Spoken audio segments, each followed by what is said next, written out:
Selamat datang di aplikasi iOffice milik BLU Kantor Unit Penyelenggara Bandar Udara Juwata Tarakan.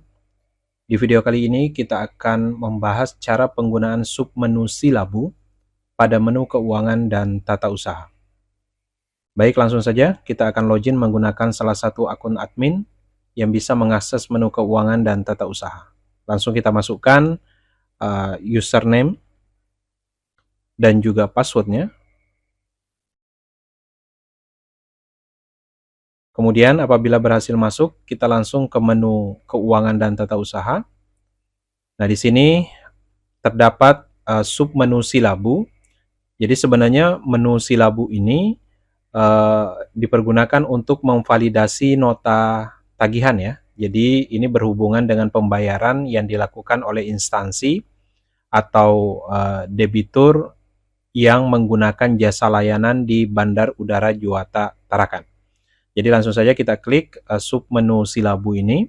Nah, di submenu Silabu ini sebenarnya penggunaannya cukup sederhana ya. Jadi bagian keuangan di sini hanya bertugas untuk memvalidasi pembayaran yang masuk. Nah, pembayaran ini sebenarnya itu dilakukan oleh debitur, itu ada alamat URL khusus atau ada sistem khusus yang diakses oleh debitur untuk kemudian mengkonfirmasi pembayaran berdasarkan nota tagihan yang diterbitkan oleh bagian pelayanan dan kerjasama.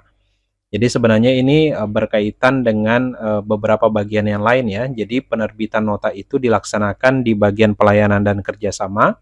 Kemudian setelah nota itu diterbitkan, debitur akan membayar dan kemudian mengkonfirmasi pembayarannya atau mengupload bukti pembayarannya melalui sistem yang sudah disediakan. Nanti sistem tersebut akan dibahas di tutorial terpisah. Nah, di bagian ini pembayaran yang masuk atau data yang tampil di halaman validasi pembayaran di submenu Silabu ini yang diakses oleh bagian keuangan hanya data-data yang memang menunggu konfirmasi dari bagian keuangan ya, dalam artian sudah diupload bukti pembayarannya oleh instansi, kemudian baru bisa terlihat di sini. Jadi kalau misalkan nota itu nanti diterbitkan oleh bagian pelayanan dan kerjasama, namun belum dilakukan konfirmasi pembayaran oleh debitur, maka datanya tidak akan tampil di menu Silabu ini.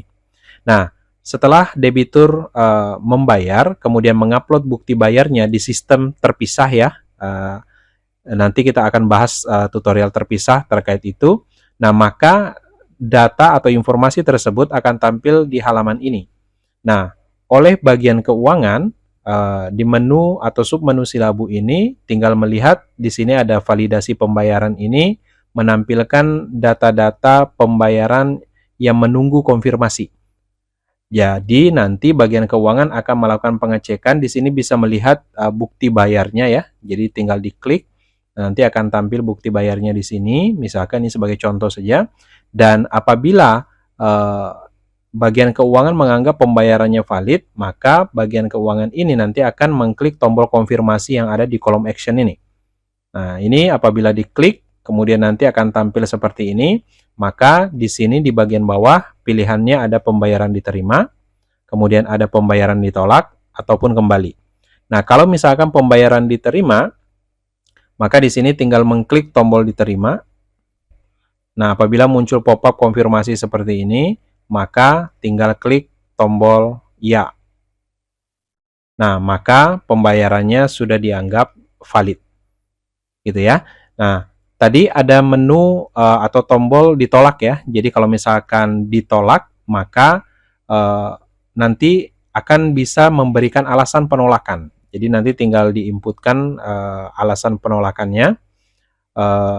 Kemudian nanti alasan penolakan itu akan bisa dilihat oleh instansi yang terkait gitu ya, untuk kemudian memperbaiki nota tagihannya kembali atau memperbaiki informasi pembayarannya kembali untuk selanjutnya divalidasi ulang. Baik, sebagai contoh, ini misalkan ada nota baru yang tampil ya. Ini terkait pelayanan jasa pemakaian air.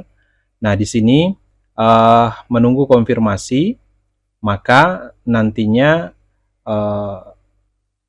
ketika misalkan kita lakukan konfirmasi oleh bagian keuangan ini, nah anggaplah misalkan asumsinya pembayarannya ditolak gitu ya, karena misalkan pada saat upload bukti pembayaran anggaplah buktinya kurang jelas gitu ya.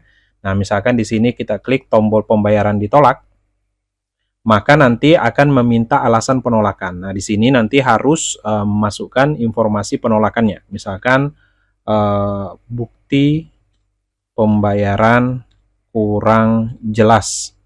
Silahkan upload ulang. Nah, gitu ya. Nah, nanti informasi ini itu nanti akan masuk ke halaman debitur ya, yang diakses nanti melalui sistem khusus. Nah, nanti oleh debitur akan bisa melihat alasan penolakan ini untuk kemudian ditindaklanjuti. Nah, ini setelah diinput gitu ya, informasi atau alasan penolakannya tinggal disimpan saja. Nah, maka hasilnya akan seperti ini. Jadi, alasan penolakan tadi itu nanti akan muncul di kolom status ini ya. Jadi, di sini bisa terlihat bukti pembayaran kurang jelas, silahkan upload ulang. Nah, alasan penolakan ini juga nanti akan tampil di halaman debitur. Selanjutnya debitur akan memperbaiki bukti pembayarannya kembali untuk dikonfirmasi ulang. Nah, selain itu, ini tadi di menu validasi pembayaran ya. Nah, di sini juga di bagian atas ada menu piutang instansi. Nah, piutang instansi ini kalau kita klik, nah informasinya itu untuk PT CSI itu di sini ada beberapa layanan yang nantinya akan tampil ya. Tentunya layanan yang dipakai oleh debitur. Nah, misalkan di sini ada PT CSI tadi jasa pemakaian pelayanan jasa listrik gitu ya. Nah, ada tadi utangnya 550.000, kemudian sudah dibayarkan 550.000, berarti untuk jasa listrik ini PT CSI ini sudah tidak punya hutang. Nah, kemudian di sini ada lagi masih PT CSI, itu pelayanan jasa pemakaian air, utangnya tadi ada 100.000. Nah, karena pembayarannya ditolak, maka utangnya tetap 100.000. Nah, di sini ya. Jadi di halaman piutang instansi ini, bagian keuangan bisa memantau informasi jenis layanan di masing-masing debitur atau instansi yang bekerja sama itu utangnya masih ada berapa. Nah, kemudian tadi di menu validasi pembayaran untuk memvalidasi bukti pembayaran yang diupload oleh debitur. Sekali lagi, upload bukti pembayarannya itu punya sistem terpisah yang nantinya bisa diakses oleh debitur. Dan itu nanti akan kita jelaskan di tutorial terpisah berdasarkan menu atau sistem yang diakses oleh debitur tersebut. Baik, inilah cara penggunaan submenu Silabu pada menu keuangan dan tata usaha yang diakses khusus oleh bagian keuangan yang nantinya untuk memvalidasi pembayaran yang dilakukan oleh debitur. Semoga bisa dipahami dan bisa dipraktekkan dengan baik. Terima kasih, semoga bermanfaat.